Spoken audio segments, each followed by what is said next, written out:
Bonsoir à tous et merci de nous retrouver. Vous êtes en direct, il est 19h45. Et tout de suite, place au sport avec l'événement ce soir sur notre antenne. Le match BCM Gravelines face au Letton de Riga. Nous serons bien sûr sur place à 20h et on va retrouver d'ailleurs en direct du Sportica de Gravelines, Marc-Antoine Affringue. Marc-Antoine, vous êtes là-bas pour ce match, ce 4e match de la Coupe d'Europe, l'Eurocup, le BCM face à Riga. Alors comment ça se passe, Marc-Antoine, sur place? On entend déjà, l'ambiance commence à monter. Oui Fanny, bonsoir à tous, soyez les bienvenus ici à Sportica. Effectivement on va vivre cette 4e journée de l'Eurocup ce soir entre le BCM Gravelines Dunkerque et les Lettons de Riga. Un match à enjeu, on va suivre cette rencontre et bien justement avec un consultant qui connaît bien la Coupe d'Europe, il s'agit de Jimmy Verov. Bonsoir Jimmy, la Coupe d'Europe aujourd'hui ce soir, il ne faut pas se louper côté maritime. Non, là ce soir ils sont obligés de gagner s'ils veulent espérer se qualifier. Donc il n'y a pas à réfléchir, il faut y aller. Un match où il va falloir attaquer d'entrée, où finalement il va falloir peut-être être attentiste un petit peu, voir comment ça se passe et accélérer ensuite. Je pense que quand on joue à domicile, c'est vrai qu'on est toujours beaucoup plus agressif que lorsque l'on joue à l'extérieur. Maintenant, il y a le public, c'est le 6e homme et le BCM a un énorme public. Donc je pense qu'on pourra compter sur eux ce soir et les joueurs vont répondre présents, c'est sûr. Effectivement, puisque ce public de Sportica sera bien au rendez-vous ce soir ici à Sportica. Dans un quart d'heure, BCM Riga, ce sera ici à Sportica.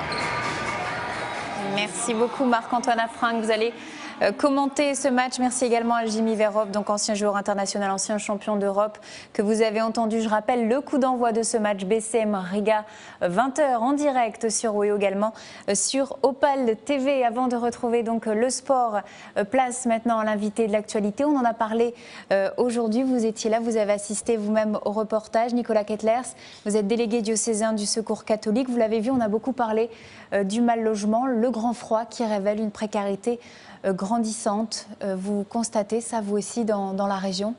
Écoutez, on constate effectivement l'impact de la vague de froid sur les personnes qui sont accueillies au niveau du Secours catholique.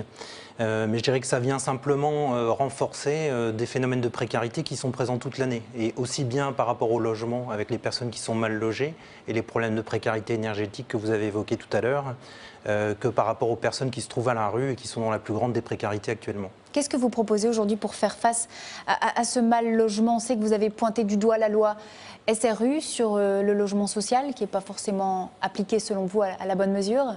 Alors nous avons sur le thème du logement et de l'hébergement, donc on a 4 points principaux. D'abord, il faut effectivement qu'il puisse y avoir des programmes de construction qui soient adaptés finalement à l'ampleur du problème, et notamment avec une proposition toute simple qui est de construire 150 000 logements sociaux par an pour permettre vraiment aux personnes les plus en précarité d'accéder à un logement. Pour les personnes à la rue, il s'agit essentiellement simplement de faire respecter la loi, c'est-à-dire d'avoir un accompagnement qui soit adapté tout le long de l'année et qui permette un accueil digne de ces personnes. Justement, il y a une politique d'hébergement d'urgence, on en parle assez avec plusieurs niveaux, elle est bien organisée, il y a un 115, c'est censé être pratique. Vous la jugez comment, vous, cette politique? Elle est régulièrement pointée comme étant insuffisante par rapport aux besoins qui sont exprimés. L'essentiel, c'est qu'actuellement, nous avons un plan qui est organisé en fonction de la météo. Or, la loi nous dit qu'il faut simplement avoir un hébergement qui soit adapté tout au long de l'année. Et c'est simplement ce qu'on revendique, et un hébergement et un accompagnement. Puis il faut aussi signaler que le 115, bon, on dit c'est pratique, un seul numéro, mais quand on l'appelle, il y a une longue attente. Ça peut décourager aussi les sans-abri ou les mal logés. Tout à fait. Il y a 2 phénomènes. C'est soit des gens qui sont découragés parce que le 115 ne leur permet pas d'accéder à des places dignes.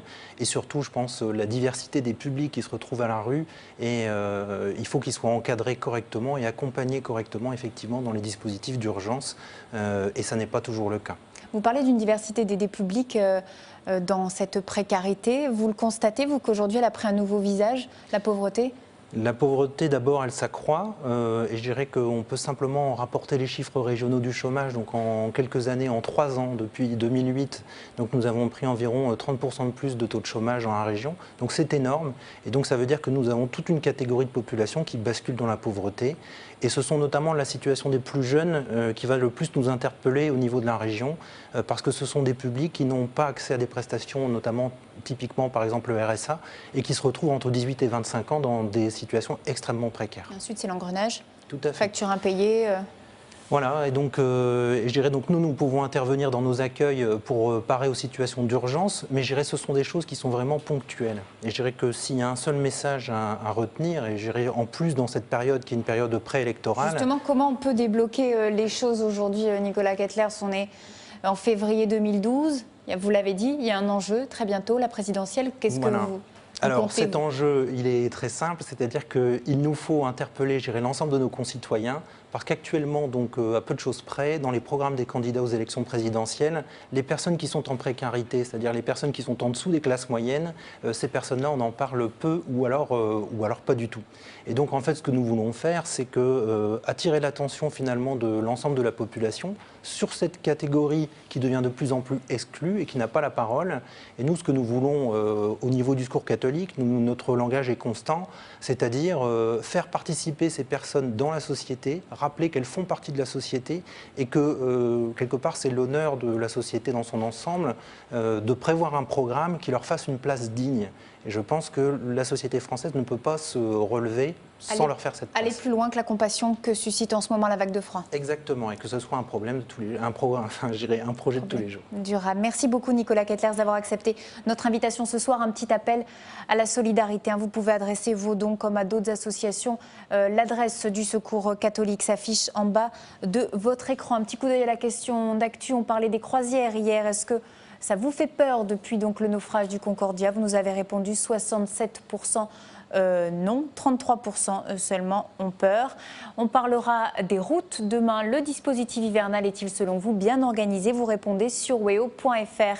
Voilà, sachez que dans quelques minutes maintenant, vous allez retrouver le direct, le coup d'envoi à 20h entre le BCM et Riga en Eurocup, en direct sur notre antenne et sur Opal TV. Je vous souhaite une très belle soirée. À demain, 18h30.